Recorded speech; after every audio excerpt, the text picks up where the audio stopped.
अस्सलामुअलैकुम वरहमतुल्लाहि वबरकातुह। मोहतरम नाज़रीन, ख़वातीन व हज़रात, आप देख रहे हैं चैनल हकीम सुंदरवी को। मैं आपकी खिदमत में कई सालों से जड़ी बूटियों की मालूमात या फिर कई ऐसे मूज़ी अमराज उनके बारे में मालूमात और उनका इलाज लेकर हाज़िर होता रहता हूँ। आज भी 1 महीना से ज़्यादा अरसा के बाद फिर हाज़िर हुआ हूँ। दोस्तों, आज मैं ऐसा नुस्खा, ऐसा इलाज लेकर हाज़िर हुआ हूँ, ऐसी मालूमात लेकर हाज़िर हुआ हूँ जो हर भाई के लिए, हर गंदम खाने वाले मर्द है या औरत है, बच्चा है या बच्ची है, जवान है या बूढ़ा है, हर एक के लिए बहुत ही मुफीद गुफ्तगू आपके लिए हाज़िर खिदमत है। दोस्तों, आप यूट्यूब पर, फेसबुक पर, हर जगह पर, सोशल मीडिया पर बहुत सारे हुक्माए किराम को सुनते हैं। कुछ उनमें मुस्तनद भी हैं, कुछ जो है बस फल्लू भी हैं, लेकिन मैं इनके बारे में कुछ भी नहीं बोलूँगा। मैं सिर्फ़ आपको जो अपने तजर्बा की बुनियाद पर, अपनी जो दवाखाना के मरीज़ आते हैं उनकी जो तशख़ीस होती है उसके बारे में मालूमात लेकर हाज़िर होता रहता हूँ।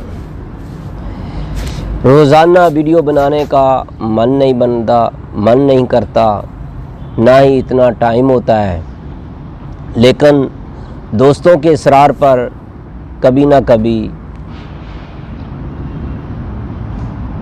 कुछ ऐसी मालूमात होती है जो हर एक दोस्त के लिए शेयर करना ज़रूरी होती है। कल मेरे पास एक बुज़ुर्ग थे, उनकी तारीख़ पैदाइश 1950 थी। आईडी कार्ड मैंने देखा था। वो कह रहे हैं कि मैं फ़लाँ डॉक्टर के पास गया, फ़लाँ हकीम के पास गया, फ़लाँ हॉस्पिटल गया, यहाँ तक कि Ittefaq hospital, Sheikh Zayed hospital, Bahria town hospital, ये 3 जो हॉस्पिटल है इनका भी नाम लिया उसने। कहता है कि 12 साल से ज़्यादा का अरसा गुज़र चुका है। मेरे पेट में अजीब सी कैफियत रहती है, बेसुकूनी, ना दिन को सुकून ना रात को सुकून, हर वक्त कुछ ना कुछ मुझे अजीब सी कैफियत रहती है। टेस्ट भी करवाएं, कुछ समझ नहीं आती, डॉक्टर बस दवाइयाँ लिख देते हैं, बस जूं का तूं मर्ज रहती है। मैंने उस भाई साहब की ज़बान देखी, उसकी नब्ज़ देखी। दोस्तों, जो मुझे समझ आया वो मैं आपको इस वीडियो के अंदर आपको बताने वाला हूँ। अगर हो सकता है कि आपको ये तकलीफ़ हो, ये मर्ज़ हो, तो मेरे भाइयों, अगर आपको ये तकलीफ़ है, ये मर्ज़ है, तो देर मत कीजिएगा, इस वीडियो को आखिर तक और मुकम्मल देखिएगा। तो मेरे भाइयों, मेरे दोस्तों, बड़ी आंत को साफ़ करने वाला नुस्खा मैं आपके लिए लेकर हाज़िर हुआ हूँ। आंतों में जमी सारी गंदगी को बाहर कर देगा। बहुत असरदार नुस्खा। अगर आप चाहते हैं कि आपकी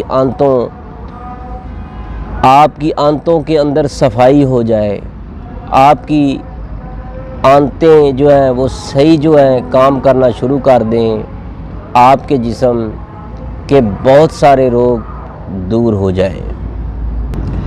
तो दोस्तों, ये मर्ज़ें क्यों लगती हैं? हमारे गलत खाने, हमारे गलत खाने पीने की वजह से शदीद बीमारियों का सामना करना क्यों पड़ता है? क्या आपको इल्म है, क्या आपको मालूम है कि हमारी बड़ी आंत कॉलून में किस वजह से जमती है? ऐसा हम क्या खाते हैं जिसकी वजह से बड़ी आंत कुचरे से भर जाती है? आपने देखा होगा आपके घर में सीवरेज का निज़ाम है। जब उसके अंदर सीवरेज का पानी निकलना बंद हो जाता है तो फिर आप सफाई वाले को बुलाते हैं। वो उसके अंदर बांस या फिर कोई सरिया या कोई चीज़ ऐसी मार कर उस सीवरेज के निज़ाम को खोल देता है।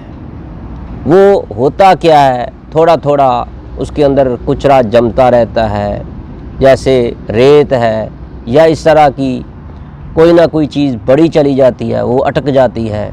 ऐसा ऐसा उसके साथ चीज़ कुचरा जमता जमता वो पाइप सीवरेज का निज़ाम बंद हो जाता है। इसी तरह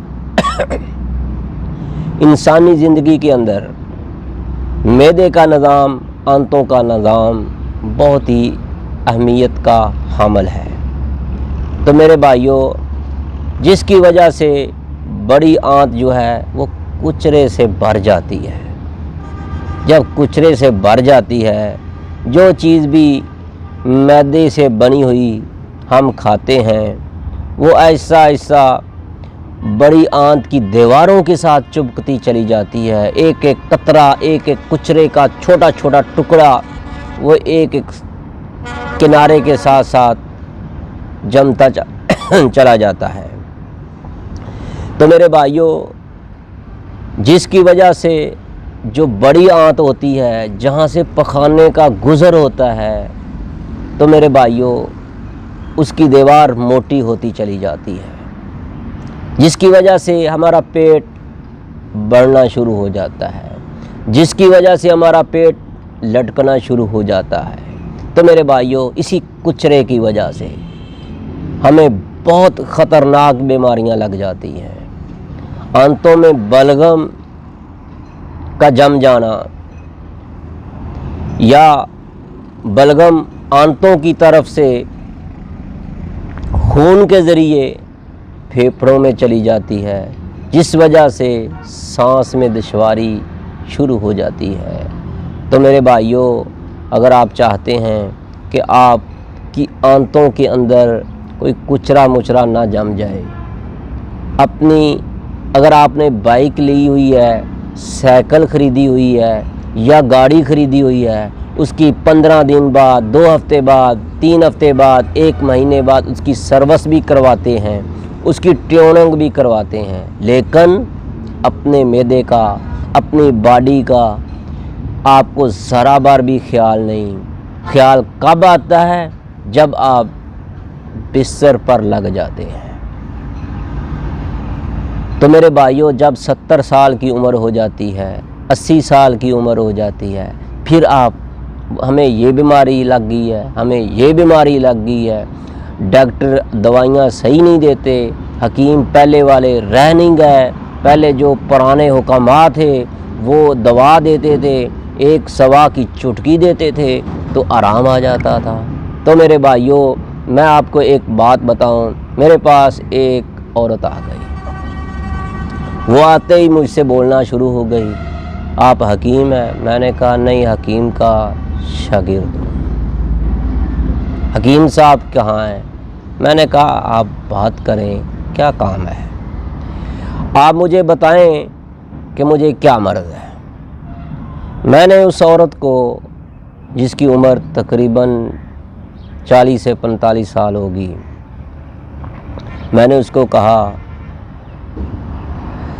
बाजी बात यह है कि आप दवाखाना पर आई हैं या जादूगर के पास आई हैं?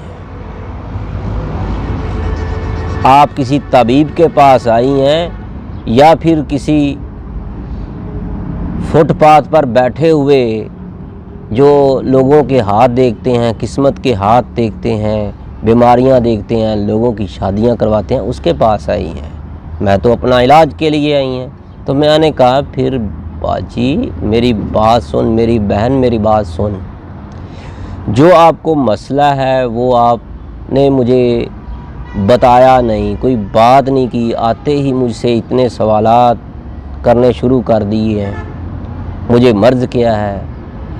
तो मैंने कहा वहाँ पर बैठी हुई को बताना पड़ेगा या आप हमारे पास आकर बैठें, हम आपकी नब्ज़ देखें, हम आपकी मर्ज़ की तशख़ीस करें। यानी उसने इतने सवाल किए कि उसने लाजवाब कर दिया। मैंने उसको कहा कि बाजी मेरी बहन आपको ये मर्ज़ कितने सालों से है?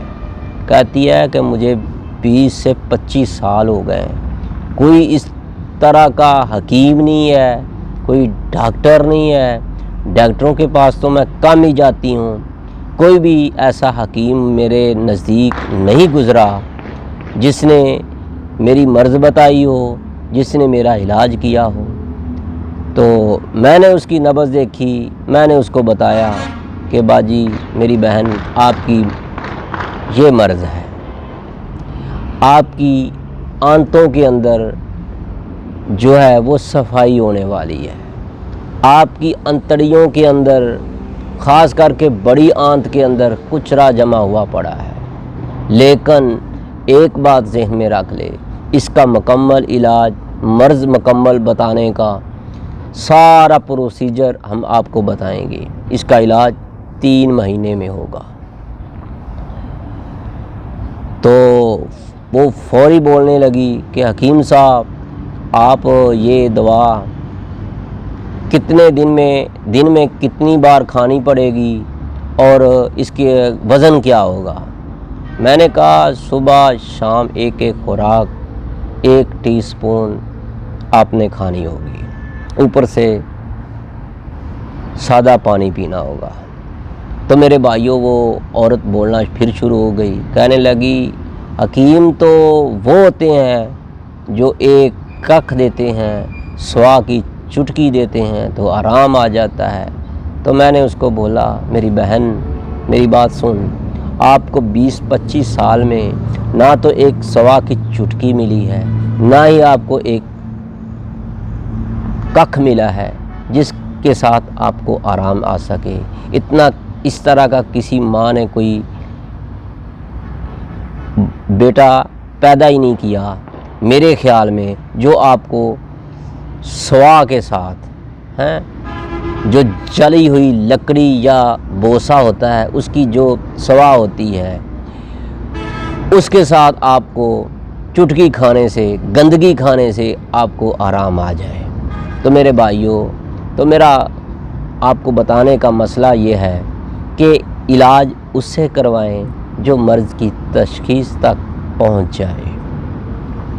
आपकी अगर मर्ज़ की तशख़ीस कर रहा है तो फिर यकीनन वो आपका इलाज भी करेगा इंशाल्लाह। तो मेरे भाइयों, अगर आप मैदे की चीज़ें खा खा कर अपने अंतड़ियों को गलाज़त से भर चुके हैं तो मेरे भाइयों खुदा रहा बाज़ारी चीज़ों, ख़ास करके मैदे की चीज़ें, समोसे, पकौड़े, बेकरी का सामान, ये रेड ब्रेड क्या इसको बोलते हैं, कोई कहता है हम तोश खाते हैं, कोई कहता है हम बर्गर खाते हैं, कोई कुछ कहते हैं। और भाई इस तरह की चीज़ें खा खा कर अपने मैदे के अंदर ख़तरनाक मसाइल पैदा कर चुके हैं और अपनी अंतड़ियों को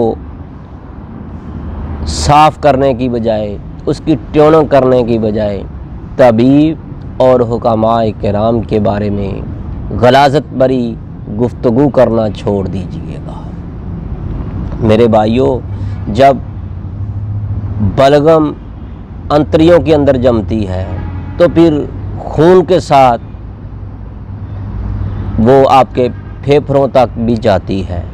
जब वो फेफड़ों में जाती है तो आपकी सांस की नाली, सांस की तकलीफ़ होना शुरू हो जाती है, फिर आप और मुसीबत में पड़ जाते हैं। तो मेरे भाइयों, इसके साथ साथ पेट में कब्ज़ का होना या फिर पखाना जब आता है, इस तरह आता है जिस तरह बकरी मेंगने करती है।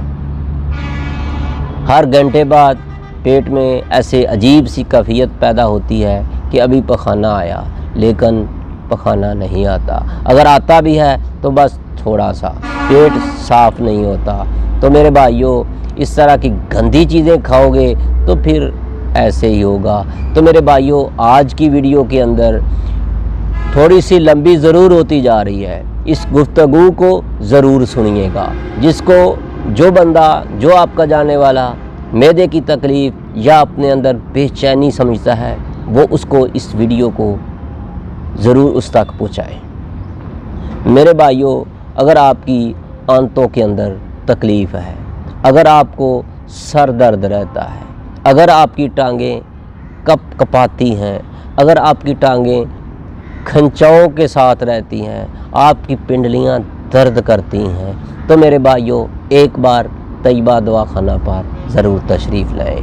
अगर आप हमारे दवाखाना पर तशरीफ़ नहीं ला सकते तो व्हाट्सएप नंबर पर 030241969092 पर रब्ता करें। मेरे भाइयों, अगर आपको मैदे की तकलीफ़ के साथ आप मुब्तला हैं, आंतों की बीमारी में आप मुब्तला हैं, तो मेरे भाइयों, ज़्यादातर अंतड़ियों की तकलीफ़ उस बंदे को होती है, ये बात जहन में रख लें, जिसको बड़ा बुखार हुआ हो, टाइफाइड बुखार हुआ हो। तो मेरे भाइयों, जिसको भी टाइफाइड का बुखार हुआ है वो एक बार ज़रूर आजमाएं तैयबा दवाखाना। तो मेरे भाइयों, बरसों की मर्ज़, अगर आपको 20 साल का मसला है, 30 साल का मसला है, 40 साल का मसला है या इससे भी ज़्यादा, तो इंशाअल्लाह कुछ ही हफ्तों में, कुछ ही दिनों में इंशाअल्लाह आराम आ जाएगा। अगर आप हमारे दवाखाना पर तशरीफ़ लाना चाहते हैं तो हमारा दवाखाना है तैयबा दवाखाना, Q block, model town, Lahore, हकीम कारी मोहम्मद मुस्तफ़ा सुंदरवी। तो मेरे भाइयों, ये इतनी बड़ी बात, इतनी लंबी गुफ्तगू करने का मकसद यही है, खुद इलाजी बहुत बड़ा जुर्म है। खुद इलाजी अपने आप को ये बोलना कि हकीम साहब मुझे फकियाँ खा खा कर, दवाइयाँ खा खा कर अपना मैंने बेड़ा गर्क कर लिया है, मैं तो खाना कम खाता हूँ, दवाइयाँ ज़्यादा खाता हूँ, वो मेरे भाई आप किसी तबीब से इलाज करवाएं। अगर आप एक हफ़्ता दवाई खाते हैं, 3 दिन छोड़ते हैं, 4 दिन खाते हैं, 2 दिन खाते हैं, 4 दिन छोड़ देते हैं, ऐसे इलाज नहीं होता।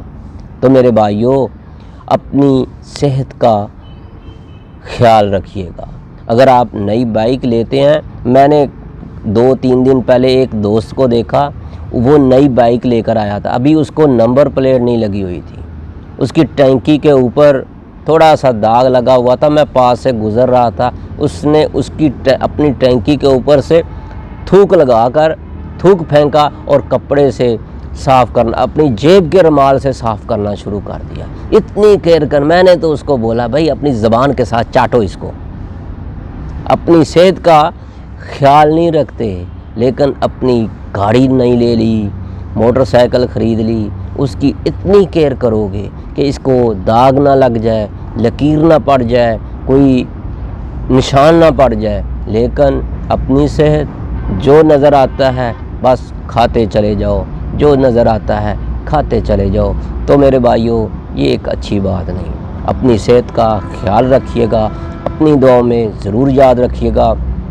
मेरे दोस्तों, आखिर पर फिर मेरी आपसे रिक्वेस्ट है, अगर आपको हमारी ये वीडियो अच्छी लगी है तो लाइक ज़रूर ठोक कर जाइएगा और दोस्तों को शेयर ज़रूर कीजिएगा। जिन दोस्तों ने हमारा चैनल हकीम सुंदरवी सब्सक्राइब नहीं किया तो प्लीज़ सब्सक्राइब करना ना भूलिएगा। अल्लाह हाफिज़, अपनी दुआओं में ज़रूर याद रखिएगा।